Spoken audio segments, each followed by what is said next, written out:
Okay, so you want to start a YouTube channel, and your first concern is what camera do I need? What camera do I need? What camera should I get?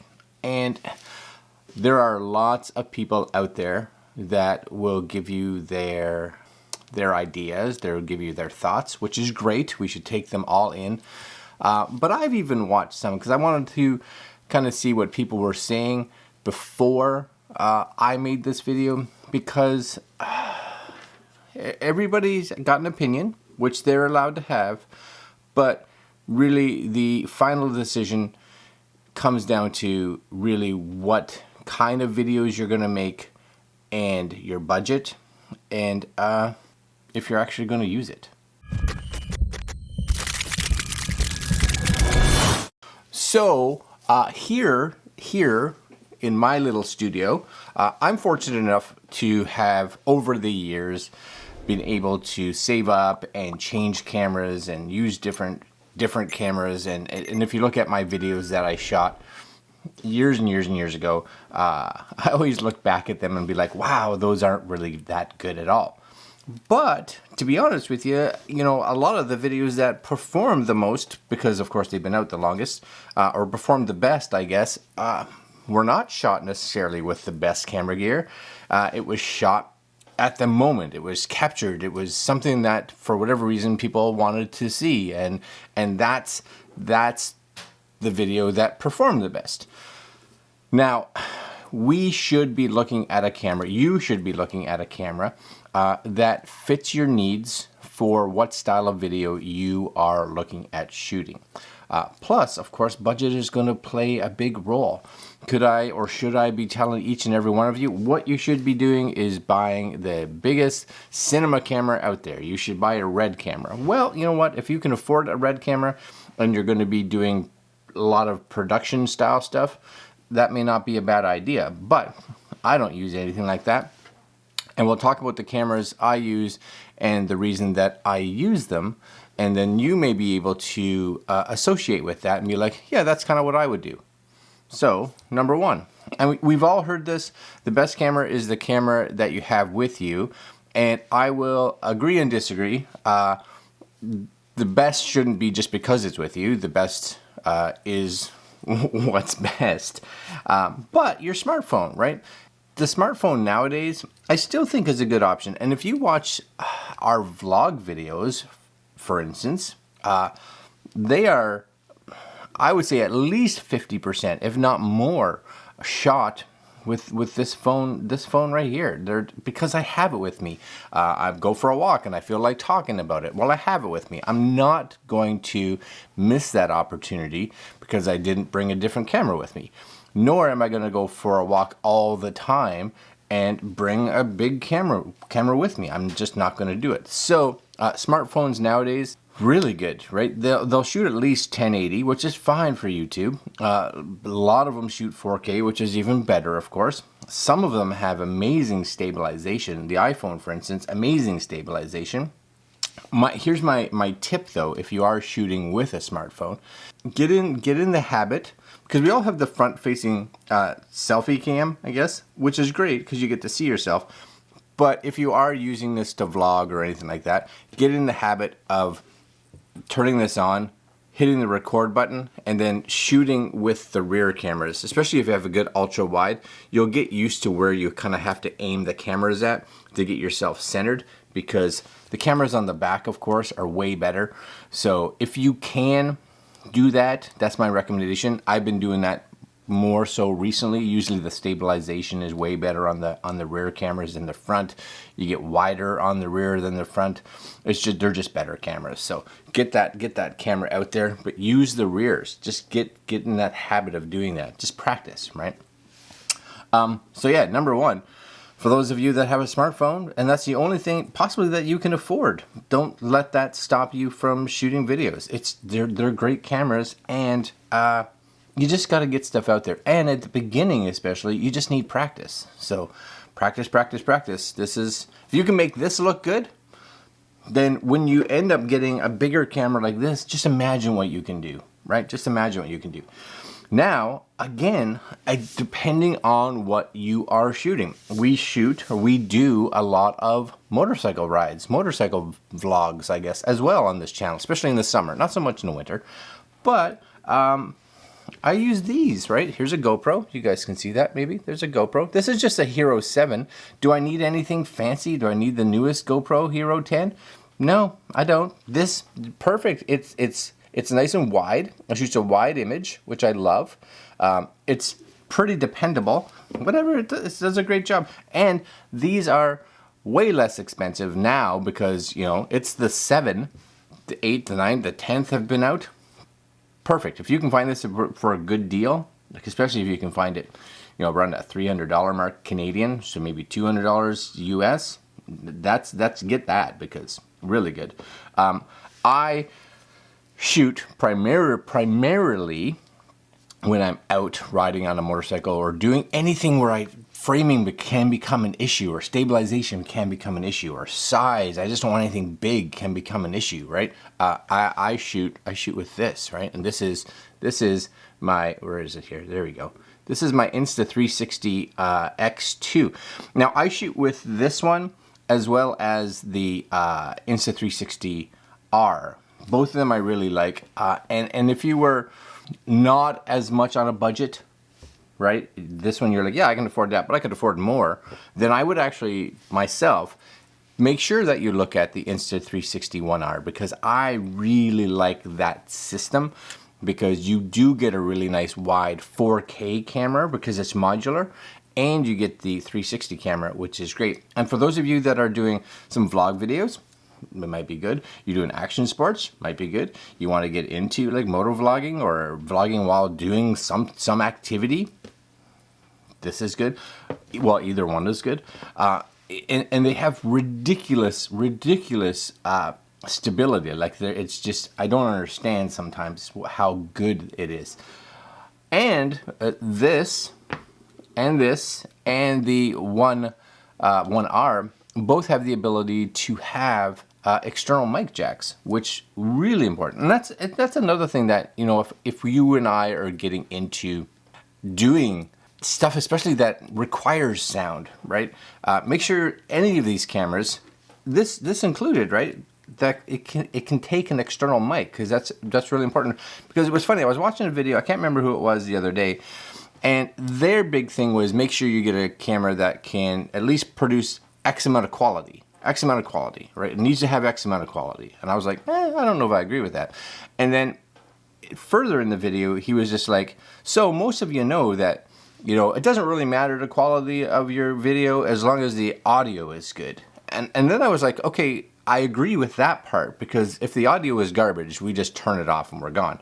But you just said that the video was so important, but really, the video is sort of important depending. You know, you're not going to go shooting down a ski hill with this camera. Like, you're just not going to do it. Some may. I wouldn't. I would with this, right? So it really depends on what you want to shoot. And again, even between these two, it can come down to what your budget is. So, like I said, if you can get this for about 200 US, 300 Canadian, fantastic deal. GoPro 7, Hero 7, black.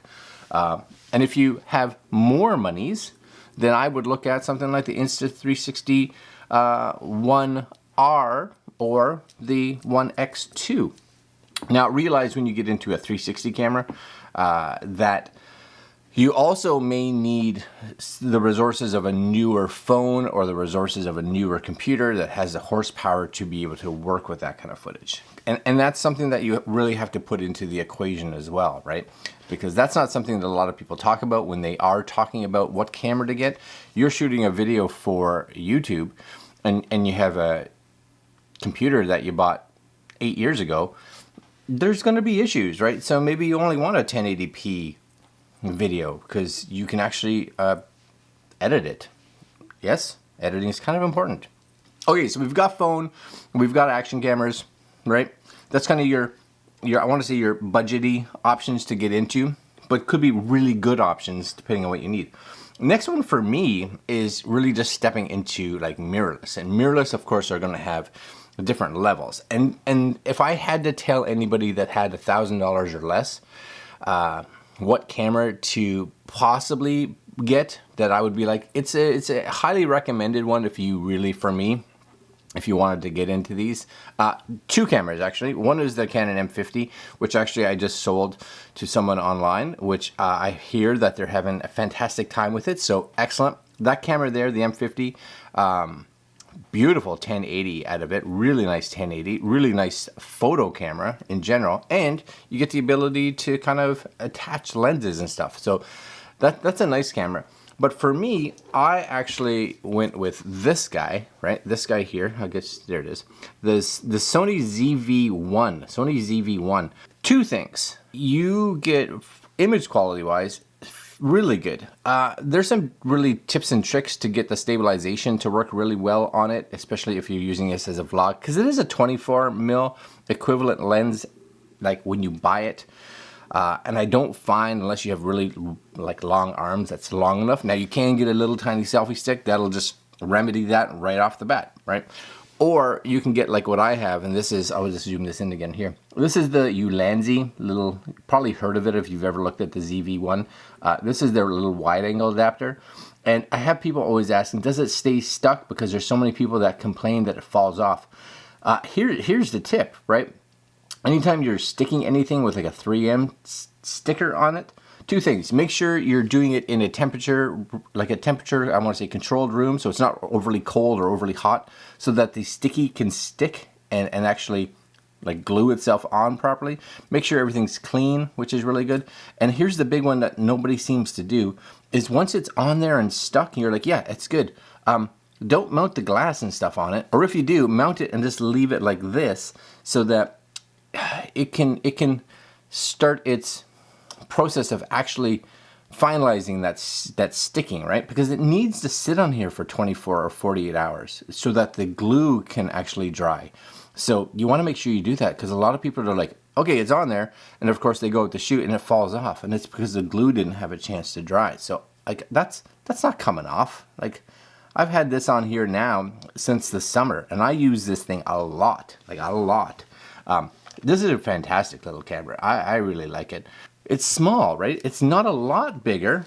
Well, it's even smaller when you don't have this on there. Oops, that just turned on. Haha. It got excited. Yeah, it did. So it's definitely smaller when you don't have the Ulanzi hood on it, but you can take it off. I have mine on there all the time.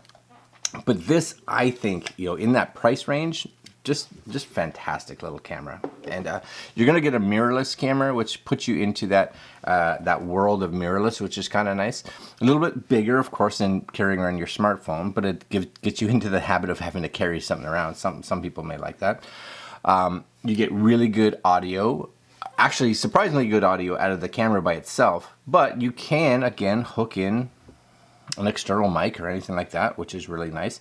The only downfall really of this camera, in my two downfalls that and they're nitpicking. Number one is the battery life isn't great. It's not great battery life. It's fine. Just get some extra batteries. And two, and this is the biggest one for me, the tripod. See where the tripod hole is? You guys see that there? See the tripod hole? It's right, where am I? It's right there. So first off, it's not centered. So it's not centered behind the actual lens, which is where most tripod holes are. And two is that if you have this actually on a tripod right here, it blocks the battery door from being able to open. So you can't open the battery door, which means that if you have it on a plate or on a tripod, you have to take that off to access either the battery or the memory card. So that's the only downfall for me. Other than that, like I said, I use this camera a ton. So really, really nice. I love this, and if you have that $800-ish, this could be a great starting point. Now, after that, you go into a little bit of a higher grade camera. And again, quality-wise, between this camera and the camera that I'm going to talk about next, which is actually the ZV-E10 for me, and again, this is what I bought, which is a camera, you guys can't see it, but it sits up here on an arm, which is my top-down camera, which I use all the time. Image quality-wise, even though the ZV-E10 has a bigger sensor, quality-wise, when you use the kit lens versus this, it's really hard to tell the difference. You know what, maybe if you're pixel peeping, which, let's be honest, nobody cares when you're on YouTube. You can look at a YouTube video, you'll have no idea really. Maybe a smartphone or a GoPro you'll be able to tell, but it was really hard to tell between this one and this one, or sometimes even this one, because lighting plays so much of a role and color correcting plays so much of a role to make sure that the image that you see is after it's been processed, right? This doesn't look anything like this at a camera.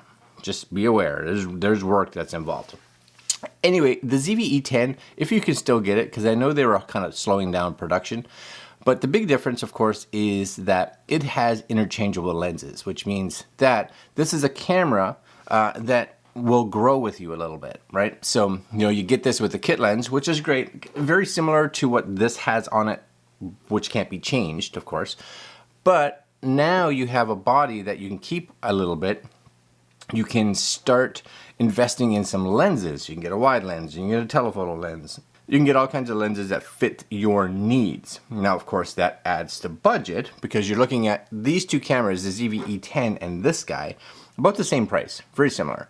But, of course, this one, you tack on a different lens. And well, that's $500 or $1,000 or something like that. And then you want two lenses. But that's just part of the game, right? Once you hit this level, like the APS-C size sensor, it doesn't matter if it's Sony or Canon or Nikon or whoever, that becomes part of the game. Lenses, right? That's where you're going to spend your money. And as a beginner, I don't necessarily want to say it's the way you should go or you shouldn't go, right? That's why I like this one so much, because for the majority of the things you and I are going to shoot, it's a 24-70 lens, which is fine for just about anything.